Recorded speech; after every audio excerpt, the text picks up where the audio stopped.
Hello అండి, నమస్తే. Welcome back to Flavours by Prema. ఈరోజు మా ఇంట్లో స్పెషల్ ఏంటో చూద్దాము. శామగడ్డ పులుసు ఎలా చేద్దామో చూద్దాం రండి. చాలా ఈజీ ప్రాసెస్, టేస్ట్ బాగుంటుంది, హెల్త్కి కూడా చాలా మంచిది. సింపుల్గా ఇట్లాంటి మసాలాలు లేకుండా చేద్దాం. ముందుగా శామగడ్డల్ని చూడండి ఈ విధంగా తీసుకొని కుక్కర్లో వేసుకొని ఇందులో కొన్ని వాటర్ వేసి టూ విజిల్స్కే ఉడికిపోతుంది. కాబట్టి 2 విజిల్స్ అయిపోయాక ఆవిరి మొత్తం పోయాక దీన్ని పొట్టు తీసి ముక్కలుగా కట్ చేసుకొని పక్కన పెట్టుకుందాం.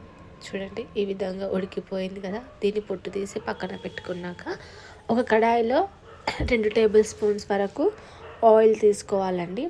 చూడండి ఈ విధంగా 2 టేబుల్స్ వరకు ఆయిల్ తీసుకొని ఇందులో కొన్ని ఆవాలు అలాగే కొన్ని జీలకర్ర కూడా యాడ్ చేసుకోవాలి.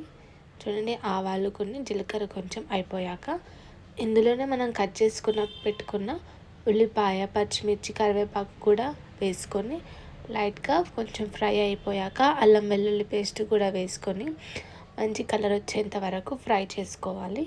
చూడండి ఈ విధంగా ఫ్రై అయ్యాక మనం ఆల్రెడీ ఉడకబెట్టుకున్న శామగడ్డలు ఉంటాయి కదా, వాటిని కూడా ఇందులో వేసి ఒకసారి ఇలా మొత్తాన్ని కలిపి దీంట్లో చిటికెడు పసుపు అలాగే కొంచెం ఉప్పు కూడా యాడ్ చేసుకోవాలి. చూడండి ఒక 5 మినిట్స్ అయిపోయాక కొంచెం పసుపు అలాగే ఉప్పు కూడా యాడ్ చేసుకొని ఒకసారి దీని మొత్తాన్ని కూడా కలుపుకోవాలి. చూడండి ఈ విధంగా మొత్తాన్ని కలుపుకున్నాక ఆల్రెడీ ఇందులోనే కొన్ని 1 టేబుల్ స్పూన్ వరకు కారం కూడా వేసుకోవాలి. చూడండి కారం కూడా వేసుకున్నాక ముందుగానే మనం నానబెట్టుకున్న చింతపండు పులుసు ఉంటుంది కదా, దాన్ని కూడా దీనిలో యాడ్ చేసుకోవాలి.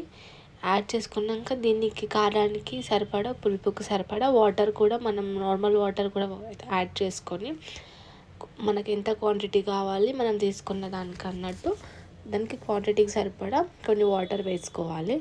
అలాగే నేనేం మసాలా వేస్తలేనండి, ఇది కొంచెం గరం మసాలా లైట్గా వేసుకున్నాను అంతే.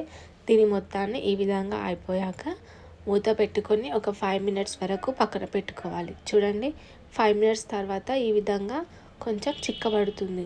చారు అనేది కొంచెం చిక్కబడేంత వరకు కూడా పక్కన ఉడకనిచ్చుకోవాలి.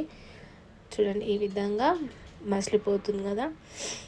ఈ విధంగా అయిపోయాక ఒక చారు మనకు కావాల్సిన క్వాంటిటీ చిక్కదనంగా వచ్చాక పక్కన గ్యాస్ స్టవ్ ఆఫ్ చేసుకొని సర్వ్ చేసుకోవడమే. చాలా బాగుంటుంది టేస్ట్.